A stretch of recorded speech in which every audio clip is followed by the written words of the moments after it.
بيقولوا الزواج مقبرة الحب. الزواج مو مقبرة الحب، يعني الحب هو علاقة مرتبطة بالشغف وبدقة القلب. بعد الزواج هذا الشخص موجود قدامي ليل نهار، حكما هذا الشغف ودقة القلب اللي كل ما اشوف هذا الشخص رح تختلف. بس في نوعين انت او انت بتحولوا زواجكم لإله.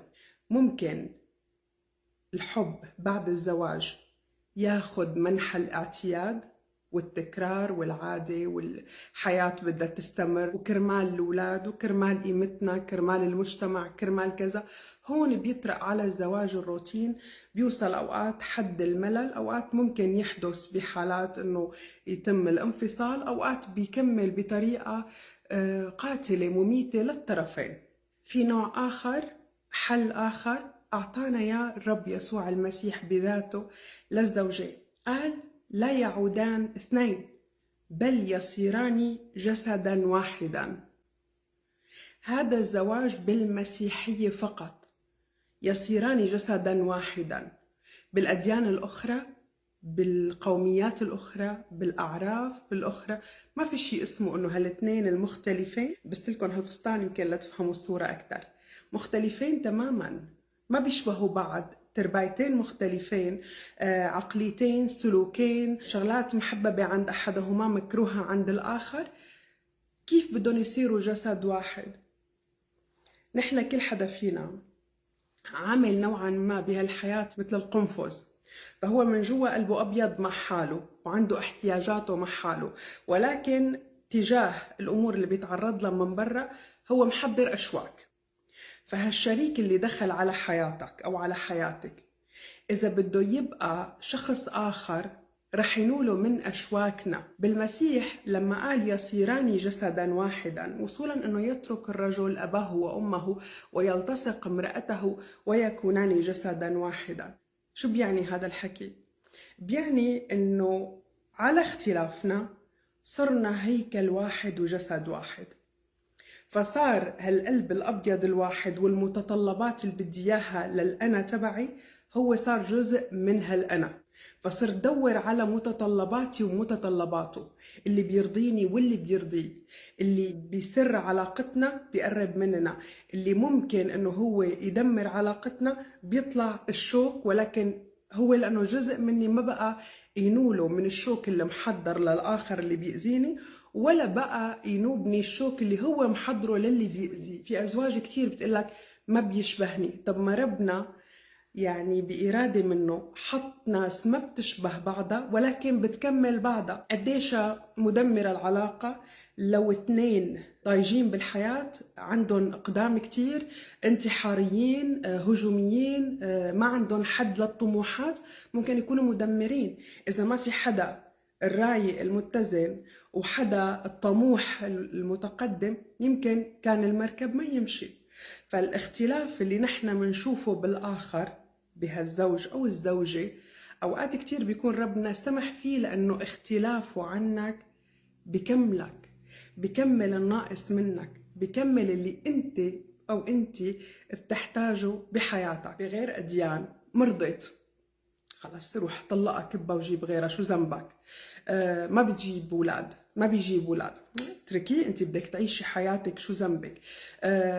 قل شغله، ما بقى صرف عليها مثل الناس، ما عاد لبالها احتياجاتها، طلقوا. فالطلاق بالاديان الاخرى لانه ما في جسد واحد، اساتهم اثنين عايشين كل عمرهم على انهم اثنين، فهاثنين عايشين يلبوا رغبات وطلبات بعض. بالأديان الأخرى حدا منهم قصر لسبب، لحادث، لمرض، لأمر، بتلاقي الثاني تخلى عنه، مش إلا قلة قليلة هن ممكن يكون عندهم ترباية تمنعهم من انهم يتخلوا عن الآخر، ولكن بالمجمل ما في شيء يلزمه.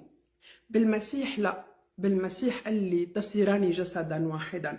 فمين من هالطرفين تعب، مرض، انكسر، ضعف، ما بقى معه مصاري، مر بظرف صعب، تعرضوا لكوارث، هن جسد واحد. ما بقى في فكر بيقول طلقيه، لأنه ما أنا موجود، جسد واحد. ما هذا الفستان إذا بدي قصه نصين ما بقى فستان، خلص انكب، صار للكب.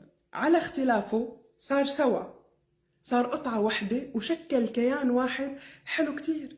يمكن ما بيشبه اللي عندك، يمكن كنت بتفضل لو كله أسود وغيرك كان بيفضل لو كله بيج، بس هو مع بعضه هيك شكل كيان واحد حلو كتير. الحياة الزوجية المقدسة المسيحية ما بصير تسمع مرة عم تقلك جوزي بخيل، مجنون، عصبي، غليظ، يا لطيف كيف متحملته أنا.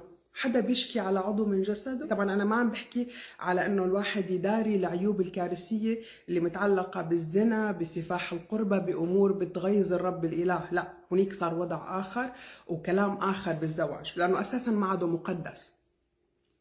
أنا عم بحكي عن اختلافات ما بترضيني، ما بترضي فيني، ولكنها موجودة وما رح تتغير. أنا بدي أقبل هالمختلف مثل ما هو. في حال تحقق هذا الغرض تكمل الزواج على إنه مو بس شغف، تحول لإدمان. الحب بدل ما يصير عادة أنا متعودة ومجبورة أكمل عمري معه، لا، أنا عندي إدمان عليه. إذا بيروح من حياتي أنا بينقصني كتير، أنا بصير هذا الكيان اللي هو نصه الثاني للكب ما بقى له قيمة. نفهم كيف المسيح عمل هالتركيبة. هل هي ظالمة لنا إذا قال يصيران جسدا واحدا؟ بالعكس، الزواج ما ممكن يكون ناجح ومقدس، مقدس وناجح، إلا ما يكونوا الاثنين صاروا عضوين بنفس الجسد الواحد اللي ما في شيء من برا بيخترقه، لا أهله ولا أهله ولا أصدقاء ولا معارف ولا نزوات ولا شهوات ولا أمر من برا، لأنه في صار جسد. وننتبه، المسيح ما قال يصيران كجسد واحد، يعني مو انه نمثل اننا نحن جسد واحد مثل ما في كتير زيجات قائمة على التمثيل امام الناس، لا، جسد واحد. إذا انوجع ولا مرض، أنا هذا وجع بجسمي، أنا بدي داويه لآخر لحظة. كيف بحارب كرمال حالي؟ إذا مرضت لآخر نفس بحارب كرماله.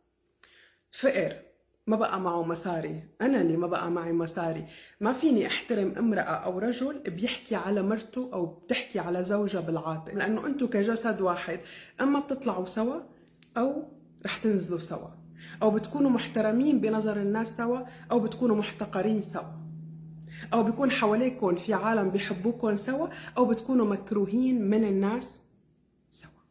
هيك نقدر نفهم بقى نحن الحب بعد الزواج على اختلافه.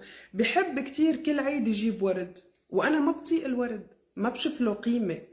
لما بحسب مخ كل مرة، في نساء عندها قيمة للدباديب وللورود وللقصص كذا، وفي نساء عملية أكتر بتشوف الأمر بالشيء اللي هي بتحتاجه، ما بتشوف الشيء بجماليته. هو ضل متعود كل سنة يجيب ورد، وأنا ضليت كل سنة أقول له أنا بتعرف ما بطيق الورد يعني أول شيء كانت تطلع بنبرة قاسية وإنه ليه عم تجيب لي شيء أنا ما طلبته. صرت بعدين أتفهم، طب خليني أمشي معه باللي بحبه. هلا صرت أستنى الوردة. بصير الإدمان على الآخر بيؤدي إنك أنت تحب الأمور اللي بيحبها هذا الآخر بدون ما تقرر حتى. مشان هيك بتلاقي بعد مرور زواج مثلا 10-15 سنة بتلاقي اثنين صاروا يشبهوا بعض بالشكل حتى. يعني إذا بتقعد معه لما بيكون الزواج مسيحي ومقدس، بتحط كل واحد لحاله وبتسأله أسئلة وبتاخد قراراته كيف ممكن يتصرف الآخر، بتلاقي إجاباتهم 99% متطابقة. ليه؟ لأنهم جسد واحد. فبصلي إنه تكون عائلاتكم مقدسة للمسيح، ملتصقين مع بعض، ما في شيء بقى يقدر يفصل هذا الجسد الواحد إلا الخيانة والزنا. لذلك المسيح قال فقط يجوز في حال الزنا الطلاق، لأنه خلص اللي خان أدخل شريك ثالث وهو هذا يصيران واحدا مو يصيرون. لذلك ما بنحترم حتى الأديان اللي بتسمح بتعداد الزيجات، لأنه هذا زنا. فبصلي عطول لما بدنا نحكي عن الحب مشان ما نروح لأمور تسويقية فارغة، لا، نحكي بجوهر الحب اللي ممكن كتير إنه يستمر بعد الزواج ويبقى موجود كحب، كشغف وكعشق، كأخوة وكأبوة وكعلاقة تستمر هيك للمشيب سوا انت وياه لتكونوا جسد واحد عم يعكز على بعضه ويسند بعضه ويساعد بعضه، وكل ما حدا ضعف التاني يطبطب عليه، وكل ما حدا بكي التاني يمسح دمعته، لأنه جسد واحد بالمسيح يسوع.